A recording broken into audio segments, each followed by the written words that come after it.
പ്രതിനിധിയായിട്ടുള്ള അൻവർ പഴഞ്ഞി, ഈ പരിപാടിക്ക് സ്വാഗതം പറഞ്ഞിട്ടുള്ള ജില്ലാ general secretary Sadiq Naduthodi,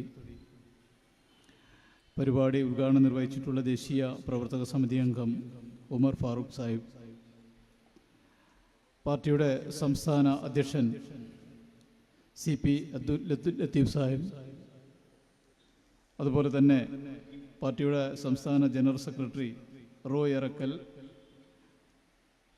PR Siyad, സംസ്ഥാന വൈസ് പ്രസിഡന്റ് ഹമീദ് മാസ്റ്റർ, വേദിയിൽ സന്നിധരായിട്ടുള്ള മുഴുവൻ നേതൃത്വങ്ങളെ, ജില്ലാ നേതൃത്വങ്ങളെ,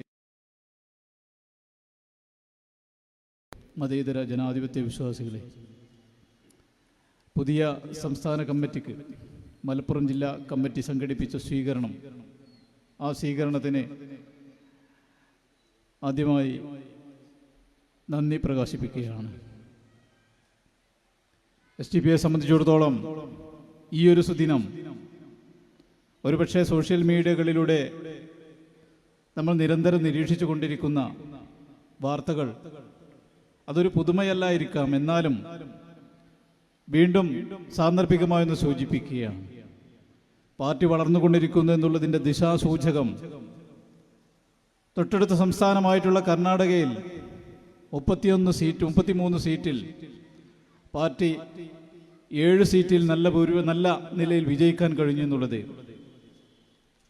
SDPയെ സംബന്ധിച്ചിടത്തോളം ചരിത്ര നേട്ടം തന്നെയാണ്.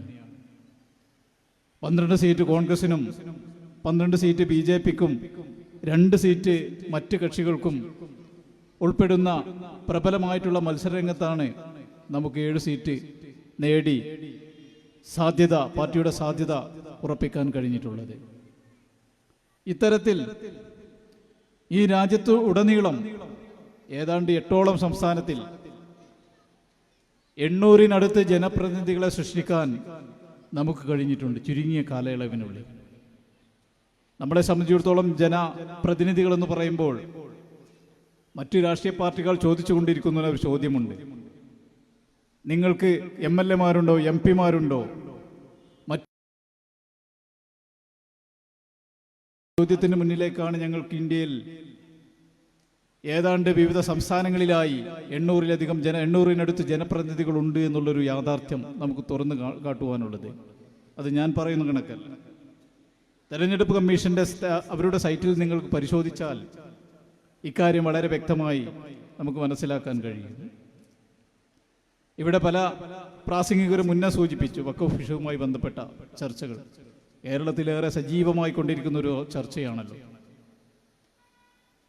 അതിന് കൃത്യമായി മറുപടി പറയേണ്ടത് മുസ്ലിം ലീഗിനെ സംബന്ധിച്ചിടത്തോളം ദീർഘനാൾ വഖഫിന്റെ ഉന്നതമായിട്ടുള്ള സ്ഥാനത്തും വഖഫിന്റെ ചെയർമാൻ അതുപോലെ തന്നെ ബന്ധപ്പെട്ട മെമ്പർമാരുമായിട്ടുള്ള പ്രതിനിധികൾ ഇന്നും MC മായിൻ ഹാജി അടക്കമുള്ളവർ ആ നേതൃത്വ തലത്തിൽ മെമ്പർമാരായിട്ട് വന്നിരുന്ന ഒരു സാഹചര്യമാണ്. അവരാണ് കേരളത്തിൽ മുനമ്പ് വഖഫ് വിഷയത്തിൽ കൃത്യമായ നിലപാട് പറയേണ്ടത്. ലീഗിനകത്ത് 2 പക്ഷമുണ്ടെന്ന് പത്രമാധ്യമങ്ങളിലൂടെ ചർച്ച ചെയ്തുകൊണ്ടിരിക്കുന്ന സന്ദർഭമാണ്. കുഞ്ഞാലിക്കുട്ടി പക്ഷവും ഷാജി പക്ഷവും. കുഞ്ഞാലിക്കുട്ടിയെ സംരക്ഷിക്കുവാൻ പ്രബലമായിട്ടുള്ള മറ്റൊരു വിഭാഗമുണ്ട്. അത് പാറക്കൽ അബ്ദുള്ളയും അതുപോലെ തന്നെ N ശംസുദ്ദീനും അബ്ദുറഹിമാൻ രണ്ടത്താണിയും അഡ്വക്കേറ്റ് മുഹമ്മദ് ഷായും അടക്കമുള്ള, അതുപോലെ തന്നെ പാർട്ടിയുടെ മുസ്ലിം ലീഗിന്റെ സമ്മന്നതനായിട്ടുള്ള നേതാവ് പാണക്കാട് ഹൈദരലി ശിഹാബ് തങ്ങളടക്കമുള്ള നേതൃത്വം. മറുപക്ഷത്ത് പരിമിതമാണ് ഷാജി അടക്കമുള്ള പക്ഷം. അവർ പറഞ്ഞുകൊണ്ടിരിക്കുന്നൊരു വിഷയം വഖഫ് മുനമ്പം വിഷയം ആ വഖഫ് ഭൂമിയാണെന്നുള്ളത്. പക്ഷേ മറുപക്ഷം അതിനെ ഗണ്ണിക്കുകയാണത് സർക്കാർ ഉചിതമായിട്ടുള്ളൊരു തീരുമാനം എടുക്കട്ടെ എന്നുള്ള ഒഴുക്കൻ മട്ടിലുള്ള ഒരു സംസാരത്തിലൂടെ ഹൈദരലി ശിഹാബ് തങ്ങൾ അതിനെ മുനയൊടിക്കുന്നൊരു സമീപനം ഇവിടെ കൃത്യമായി പറയേണ്ടതുണ്ട്. മുസ്ലിം ലീഗിന് പറയാൻ കഴിയേണ്ടതുണ്ട്. കാരണം ദീർഘനാൾ ഞാൻ മുന്നേ സൂചിപ്പിച്ച ദീർഘനാൾ അതിൻ്റെ ഉന്നതമായിട്ടുള്ള നേതൃത്വത്തിലും മെമ്പർമാരായിട്ടുള്ള ആളുകളുമൊക്കെ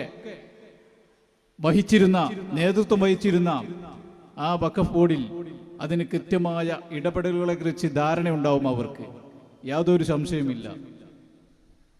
ഒരു ഒഴുക്കൻ മട്ടിലുള്ള, അല്ലെങ്കിൽ അത് സർക്കാർ തീരുമാനിക്കട്ടെ, സർക്കാരിൻ്റെ മുനമ്പ് വിഷയം രമ്യമായി പരിഹരിക്കണമെന്നാണ് ലീഗിൻ്റെ നിലപാടെന്ന ഒഴുക്കൻ മട്ടിലുള്ള ഒരു സംസാരത്തിൽ ആ വിഷയത്തെ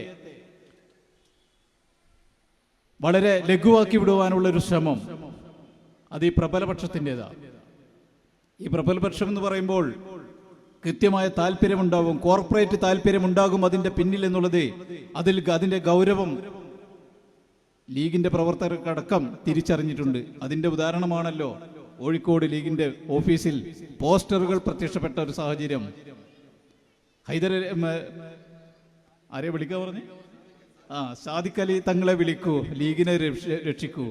വളരെ വളരെ തങ്ങൾ തന്നെയല്ലേ? മുനവർ അലി തങ്ങൾ, സോറി, ഇതൊരുപാട് ആളുകളുണ്ടായതുകൊണ്ട് കൺഫ്യൂഷനാണ്. ഏതായാലും ചില ആളുകളെ വിളിച്ച് രക്ഷിക്കേണ്ട അവസ്ഥ, ഒരു സ്ഥിതിവിശേഷം ലീഗിനകത്തുണ്ടായി.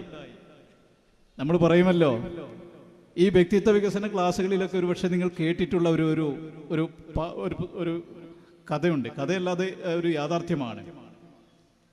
ചില വൻമരങ്ങളെ വീഴ്ത്താൻ വളരെ ലളിതമായിട്ടുള്ള ചുവടുകളുണ്ട് എന്നുള്ളത്. നമ്മളെ സംബന്ധിച്ചിടത്തോളം അത്തരത്തിലുള്ള ചുവടുവെപ്പുകളാണ് ഇന്ന് നമ്മൾ നടത്തിക്കൊണ്ടിരിക്കുന്നത്. ദക്ഷിണാഫ്രിക്കയിലെ ആ ഗോത്ര വിഭാഗങ്ങൾ, അവിടെ ചില വൻമരങ്ങൾക്ക് ചുറ്റും വളരെ പ്രത്യേക രീതിയിൽ താളാത്മകമായി ചുവടുകൾ വെച്ച് നൃത്തം ചെയ്യുന്ന ഒരു അനുഷ്ഠാനമുണ്ട്.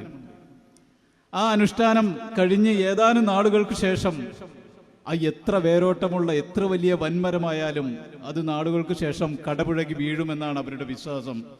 ആ ഒരു വീഴ്ച അത് സംഭവിക്കാൻ സാധ്യതയുള്ള ഒരു ഘട്ടത്തിലേക്ക് പോയിക്കൊണ്ടിരിക്കുന്നു എന്നുള്ളതാണ് ഈ മലപ്പുറത്തിൻ്റെ മണ്ണിൽ നിന്ന് വീണ്ടും ഞാൻ ഊന്നി പറയുന്നത്. പ്രിയമുള്ളവരെ, ഞാൻ കൂടുതൽ ദീർഘിപ്പിക്കുന്നില്ല. ഈ ജില്ലയിൽ, മലപ്പുറം ജില്ലയിൽ, എൻ്റെ കൂടെ പ്രദേശമായിട്ടുള്ള ഈ മലപ്പുറം ജില്ലയിൽ പാർട്ടിക്ക് സംസ്ഥാന നേതൃത്വത്തിന് നൽകിയിട്ടുള്ള സ്വീകരണത്തിന് വീണ്ടും നന്ദി പ്രകാശിപ്പിച്ചുകൊണ്ട് ഞാൻ എൻ്റെ വാക്കുകൾ ഉപസംഹരിക്കുന്നു. നന്ദി, നമസ്കാരം.